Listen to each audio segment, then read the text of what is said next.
मैं पाकिस्तान के prominent television anchor person, columnist Urdu के और व्लॉगर जावेद चौधरी साहब बहुत ही पाकिस्तान की मशहूर शख्सियत हैं।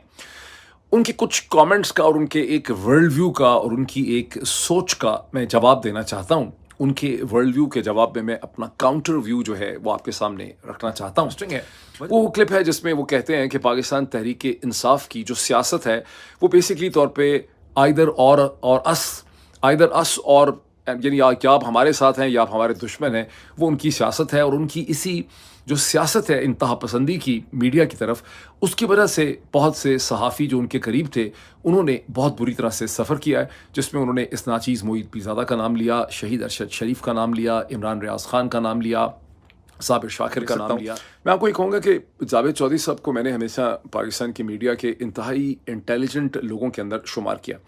इंटेलिजेंस और वैल्यू सिस्टम दो डिफरेंट चीज़ें होती हैं, इसको ज़हन में रखें। जब मैं आपको कहता हूँ कि नजम सेठी साहब बहुत इंटेलिजेंट हैं और हैं, इसमें कोई शक नहीं है, या मैं कहता हूँ कि हुसैन हक़ानी बहुत इंटेलिजेंट हैं, तो मुझे कोई रत्ती भर इसमें शक नहीं है। आगे क्वेश्चन ये है कि आप अपनी इंटेलिजेंस को कैसे इस्तेमाल करते हैं और अपने अपने कैरियर को या अपने जो आपका जो पॉलिटिकल एजेंडा है उसे आप कैसे डिफ़ाइन करते हैं। तो जहाँ नजम सेठी और एम्बेसडर हुसैन हक़ानी बहुत ही इंटेलिजेंट हैं, वहाँ जावेद चौधरी साहब भी बड़े इंटेलिजेंट हैं। और बात है कि उनका एक डिफरेंट किस्म का वर्ल्ड व्यू है, बड़ा देसी किस्म का जावेद चौधरी साहब का जो है वर्ल्ड व्यू है as compare to Najam Sethi साहब, जिनका एक खासा ग्लोबल वर्ल्ड व्यू है, या हुसैन हक़ानी का एक बड़ा ग्लोबल वर्ल्ड व्यू है। लेकिन मेरे साथ जावेद चौधरी साहब के बड़े अच्छे ताल्लुकात रहे। वो अफेक्शन और प्यार से हमेशा मुझे पीर साहब कहते थे, और मैं भी हमेशा उनसे कहता था कि आपकी जो ख़ास करके टीवी की कामयाबी के अलावा उन्होंने एक बिज़नेस एम्पायर भी खड़ी की हुई थी, एक उनकी खासी बड़ी उनकी कंपनी थी। मैं उनको कहता था मुझे समझाएं कि आपने ये चीज़ जो है कैसे इस्टेब्लिश की, and we always had a very respectable relationship with each other. फिर एक दफ़ा जावेद चौधरी साहब के साथ यूरोप में मुलाकात हुई, जब यूसुफ रज़ा गिलानी साहब बहुत से जर्नलिस्ट को अपने साथ ले गए। हम लोग जर्मनी, पता नहीं कहाँ नीदरलैंड और यूके में थे। तो जावेद चौधरी साहब ने मुझे एक और लेक्चर दिया। उन्होंने कहा कि यार ये तुम क्या पीर साहब, आप लोगों को समझाने के लिए और उनको आप कोई विजडम देने की कोशिश कर रहे हैं, कोई उनको आप कॉन्सेप्ट देने की कोशिश कर रहे हैं। ये लोग सारे हमारे बेवकूफ़ हैं और ये बेवकूफ़ बनने के लिए ही पैदा हुए हैं। और एक अच्छे मीडिया पर्सन का, एंकर पर्सन का रोल ये होता है कि जो वो सुनना चाहते हैं आप उनको वो सुनाएं, जो आप उनको वो चीज़ें सुनाने की कोशिश करते हैं जो वो सुनना नहीं चाहते। अब ये जो उनका पैराडाइम था, इसके ऊपर जो जजमेंट है वो आप सब लोगों की जजमेंट है। मेरा ये ख्याल है कि इस नाचीज़ की एफ़र्ट्स के नतीजे में, शहीद अरशद शरीफ की एफ़र्ट्स के नतीजे में, साबिर शाकिर की एफ़र्ट्स के नतीजे में और इमरान रियाज़ की एफ़र्ट्स के नतीजे में आज पाकिस्तान के बहुत बड़ी तादाद के लोग उतने बेवकूफ़ नहीं रहे जितने वो 2009-10 के अंदर थे। और शायद यही वजह है कि आज जावेद चौधरी साहब के टीवी प्रोग्राम को और उनके वीलॉग को या उनके कॉलम को शायद कोई लोग इतना सीरियसली नहीं ले रहे। उर्दू के कॉलम की हद तक तो मुझे नहीं पता, उसके स्टैटिस्टिक्स, बाकी सारी चीज़ें की जो मैं कह रहा हूँ, उसके स्टैटिस्टिक्स जो हैं वो बड़े खुल के हमारे सामने आ रहे हैं। और ये कोई आज के 2, ढाई, 3 साल की बात नहीं है, ये खासी देर से प्रोसेस जो है वो चल रहा है। अब उन्होंने कहा क्या इस क्लिप के अंदर, जिसको मैं अभी आपको, मेरे पास है ये क्लिप, मैं भी आपको ये क्लिप जो है इसकी आवाज़ भी सुनाता हूँ। उन्होंने कहा कि जो जर्नलिस्ट तहरीक इंसाफ के करीब थे उनको बड़ा सफ़र करना पड़ा। मोईद पीरज़ादा अपना एक अच्छा भला प्रोग्राम किया करते थे, आज वो अमेरिका के अंदर छुप के यूट्यूबर हैं, वहाँ से बैठ के गालियाँ वगैरह निकालते हैं। साबिर शाकिर, शहीद अरशद शरीफ, तो उन्होंने कहा कि उन्होंने रेड लाइन्स जब क्रॉस की तो उनको अपनी ज़िंदगी ही शहीद अरशद शरीफ को उनकी चली गई, उनको देना पड़ गया। यानी यहाँ पे जावेद चौधरी साहब ये कहते हुए भूल ही गए ठीक तरह से कि जावेद चौधरी साहब इन अदर वर्ड्स इंडाइट कर रहे हैं, वो चार्जशीट कर रहे हैं कि इन्होंने ले ली भाई शहीद अरशद शरीफ की ज़िंदगी।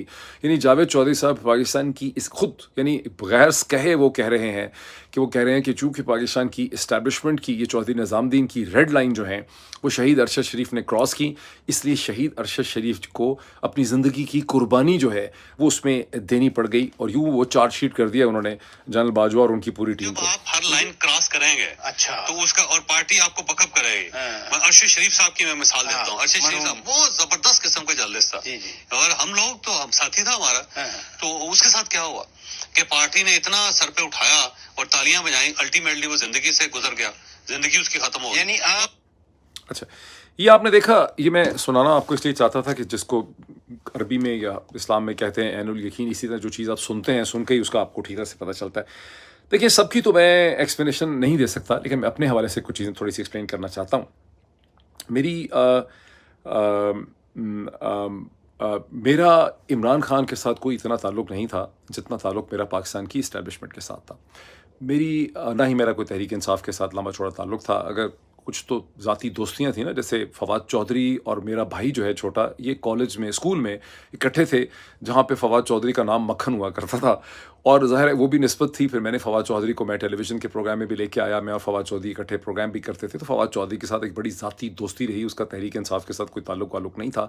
इमरान खान के साथ मेरी कोई ऐसी मुलाकातें, जब तक वो प्राइम मिनिस्टर थे, आखिरी चंद महीनों में जब वो ज़्यादा ब्रीफिंग करते रहे 10-12 जर्नलिस्ट को, तो ज़्यादा उनसे मुलाकातें हुई। बाकी मेरी उनसे मुलाकातें उतनी ही हुई होंगी या उससे कम हुई होंगी जितनी बाकी जर्नलिस्ट और सहाफ़ियों की हुई। इनफैक्ट बहुत से ऐसे लोग जिन्होंने बाद में इमरान खान के ख़िलाफ़ बहुत ज़्यादा क्रिमिनल लेवल के ऊपर जाके ज़ाती हमले किए, उन्होंने इमरान खान के मुझसे कहीं ज़्यादा उन्होंने इंटरव्यू किए। इनफैक्ट मैं इमरान खान के इंटरव्यू अक्सर नहीं करता था, गुरेज़ करता था। उसकी वजह ये कि इमरान खान की एक अजीब सी सादगी थी कि वो ऐसा ट्रस्ट करते थे कि सब कुछ खुल के बोलना शुरू कर देते थे। और एक जर्नलिस्ट की हैसियत से जो आपके अंदर एक एनिमल स्पिरिट होती है कि आपने कुछ चीज़ निकालनी होती है, वो मैं इमरान खान के साथ नहीं निकाल सकता था। बिकॉज़ मुझे एक तरह से लिहाज करना पड़ता था इमरान खान का कि इमरान खान इतना ट्रस्ट कर रहे होते थे। मैं उनकी नेचर थी ये, नॉट डैट कि मैं कोई ऐसी चीज़ करता थी। उनकी नेचर थी कि हर शख्स के ऊपर वो, जब इंसान खुद अच्छा होता है तो शायद वो बाकियों को भी अच्छा समझता है। और बहुत से पाकिस्तानी टीवी एंकर ऐसे थे जिन्होंने इमरान खान की इस सादगी का बेतहाशा उन्होंने गलत इस्तेमाल किया, उसे एक्सप्लॉइट किया। अगर आप कभी 2018 और 2022 के दरमियान के रिकॉर्ड निकाले आप में से कोई रिसर्चर, तो आप देखेंगे कि गालिबन इमरान खान के सबसे कम टेलीविज़न इंटरव्यू मैंने किए। और जब मैंने किए तो या तो मेरे टेलीविज़न चैनल की बड़ी सख्त ज़रूरत थी, उस वक्त मुझ पे प्रेशर होता था कि मांगे, या तहरीक इंसाफ वालों को ज़रूरत पड़ रही होती थी, वो कहते थे कि भाई बुलाएं, इंटरव्यू कर लें।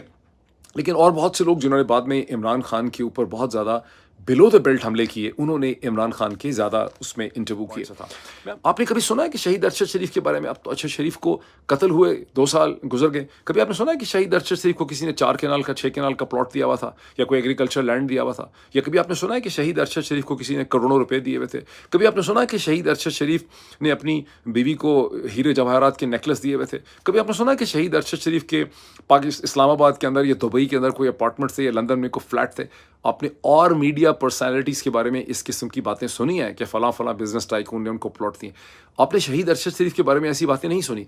बिकॉज अरशद शरीफ एक सच्चा आदमी था, वो उसकी एक कन्विक्शंस थी, उसका एक इंटेलेक्चुअल स्टैंड पॉइंट था। उसी इंटेलेक्चुअल स्टैंड पॉइंट के साथ वो पाकिस्तान की इस्टेब्लिशमेंट मिलिट्री के साथ खड़ा था और आखिरी दम तक वो पाकिस्तान की मिलिट्री के साथ खड़ा रहा।